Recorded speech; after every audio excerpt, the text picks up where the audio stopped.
스텔스 오미크론이 확산되면서 코로나19 확진자가 정점에 달하는 시기가 당초 예상한 것보다 더 늦어질 것이란 예측이 나오고 있습니다. 이런 가운데 중증 환자 관리를 위한 병상보다 의료진과 장비가 부족한 점이 더 큰 문제란 지적이 제기되고 있습니다. 신용경 기자입니다. 코로나19 일일 확진자가 늘며 중환자도 증가하고 있습니다. 제주자치도는 지난주 준중환자 병상 22개를 추가 확보했지만 의료진 부족 문제는 아직 해소하지 못하고 있습니다. 특히 전문성이 필요한 소아 환자와 산모 환자 등은 제대로 된 관리가 어려운 상황입니다. 약간 분만이 임박했다거나 뭐 이렇게 하게 되면 이제 또 그 병동에 또 저희는 물어봐야 되는 거죠. 저희가 처치한 거에 있어가지고 조금 그럴 때 있잖아요. 이게 진짜 내가 한 게 정확한가? 장비 부족으로 인한 모니터링 공백도 발생하고 있습니다. 모니터링 부족하게 되면은 그거를 모니터링 안 하고 있는 환자 같은 경우는 저희가 바로바로 그때그때 해체할 수가 없는 거죠. 의료 공백이 현실화되고 있는 사이 코로나19 사망자도 증가하고 있습니다. 지난 2년간 코로나19로 인한 사망자 84명 가운데 66%에 해당하는 56명이 이달 발생했습니다. 도의회 보건복지안전위원회에선 위중증 환자 증가와 그에 따른 사망자 증가 우려가 큰데도 의료 인력 확충이 더디다는 지적이 나왔습니다.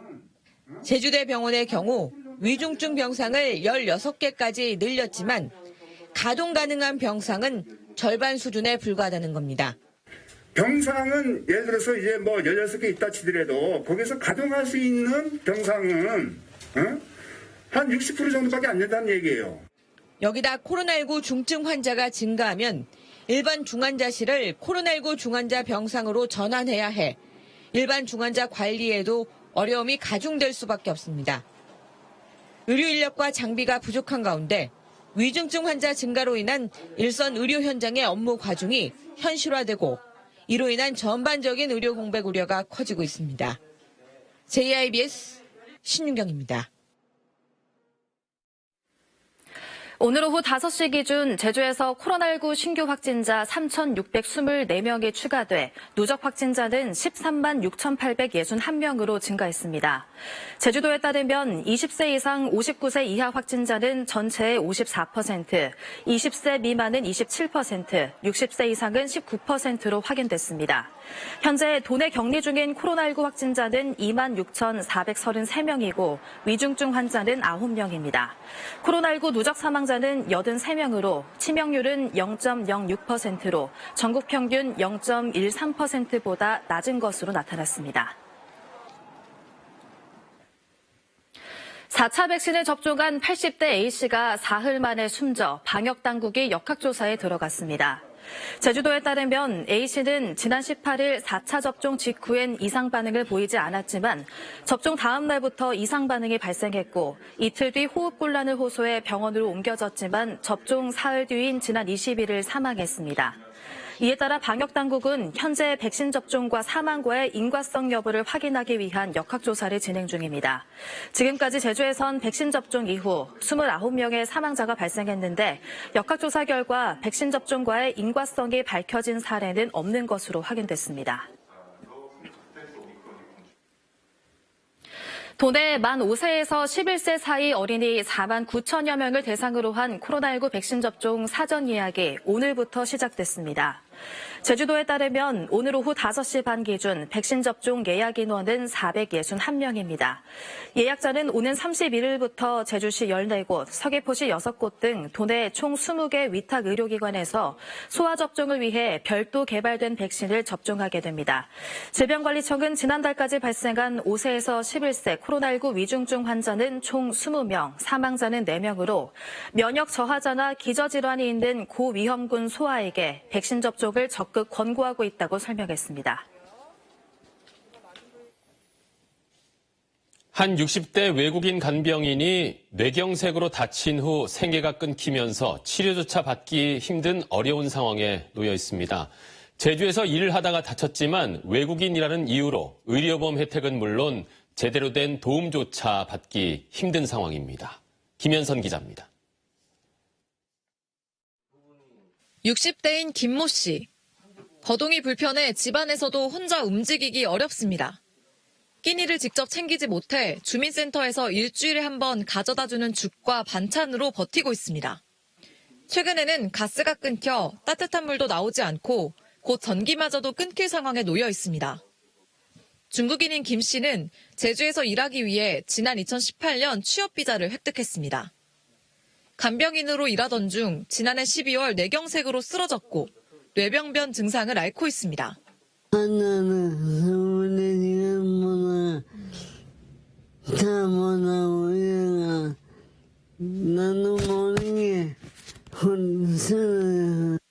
지난해 말부터 내지 못해 밀린 60만 원 상당의 지역의료 보험료 때문에 제대로 된 치료도 받지 못하고 있습니다.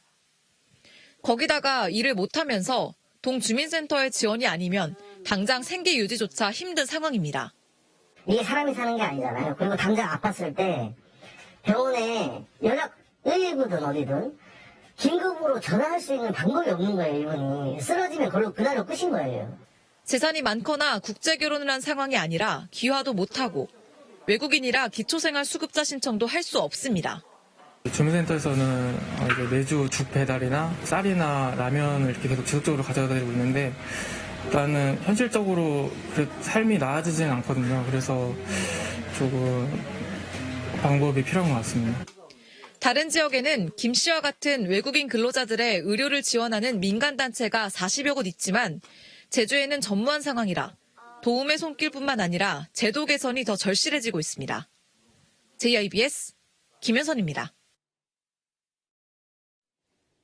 건물 옥상에서 화재가 발생했던 드림타워 소방시설 점검에서 230건이 넘는 문제가 지적된 것으로 확인됐습니다. 더불어민주당 홍명환 도의원은 지난해 말 드림타워가 제출한 드림타워 측의 소방시설 정밀 진단 결과서에 따르면 일부 스프링클러가 작동을 안 한다거나 방화문 시설이 고장나는 등 238건의 불량이 확인됐다고 지적했습니다. 홍 의원은 자칫 대규모 사고로 이어질 수 있는 만큼 점검 기간 연장보다는 사용 중지 명령 등을 검토해야 한다고 주장했습니다. 제주도 소방안전본부는 11만 건의 소방시설 중 230여 건이 문제가 확인됐다면서도 차후에는 점검 기간을 연장하지 않겠다고 밝혔습니다. 제주를 포함한 전국 고등학교에서 전국 연합 학력 평가가 실시됐지만 온라인 평가 시스템이 다운되면서 코로나19 확진자와 자가격리 학생을 위한 재택 시험에 차질이 있었습니다. 도교육청은 전국 고교 연합 학력 평가 1교시부터 전국적으로 접속자가 폭주해 한때 온라인 평가 시스템에 접속이 안 돼 재택 응시자들이 불편을 겪었다고 밝혔습니다. 서울시 교육청 주관으로 열린 이번 평가는 햇수로 3년 만에 전국 고교생이 동시에 참여하면서 온라인 접속량이 올렸기 때문으로 확인됐습니다.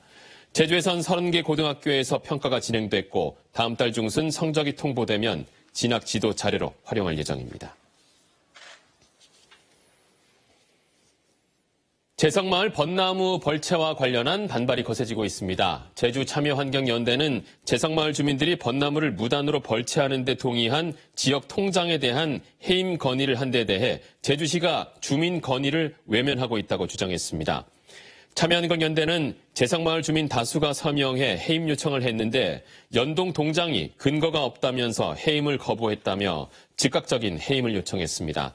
또 마을의 비민주적 운영이 마을 자치에 치명적 해악이 되고 있다며 개선을 촉구했습니다.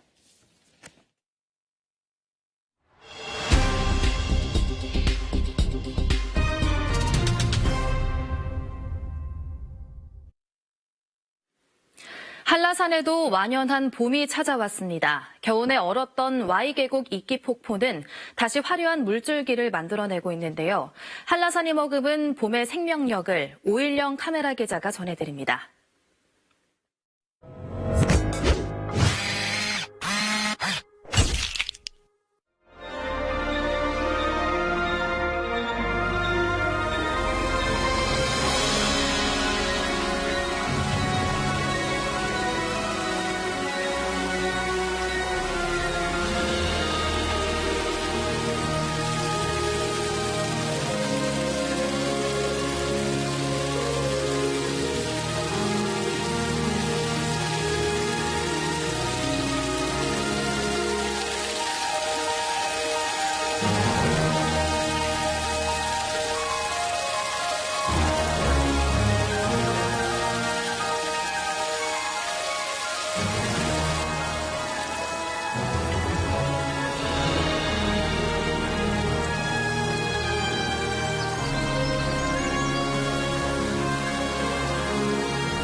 내일 오후부터 강한 바람을 동반한 비가 내릴 것으로 전망됩니다.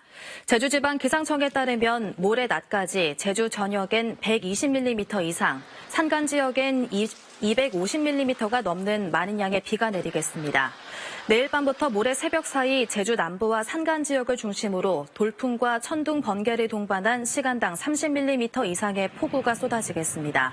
제주 전역엔 강풍특보가, 해상엔 풍랑특보가 발효되겠고 바다의 물결은 최대 6m로 매우 높게 일겠습니다. 코로나19로 인해 한시적으로 허용됐던 매장 내 일회용품 사용이 다시 금지됩니다. 제주시는 다음 달부터 매장 이용 고객에게 일회용 컵과 접시, 나무젓가락, 이쑤시개 등을 무상으로 제공할 수 없고 오는 11월 24일부터는 일회용 종이컵과 빨대, 우산 비닐 등도 포함된다고 설명했습니다. 단 음식물을 배달하거나 포장하는 경우 일회용품 무상 제공이 가능합니다. 제주시는 해당 원칙을 위반하는 사업장에 대해서 300만 원 이하의 과태료를 부과할 예정이라며 적극적인 협조를 당부했습니다. JIBS 뉴스를 마칩니다. 시청해주신 여러분 고맙습니다.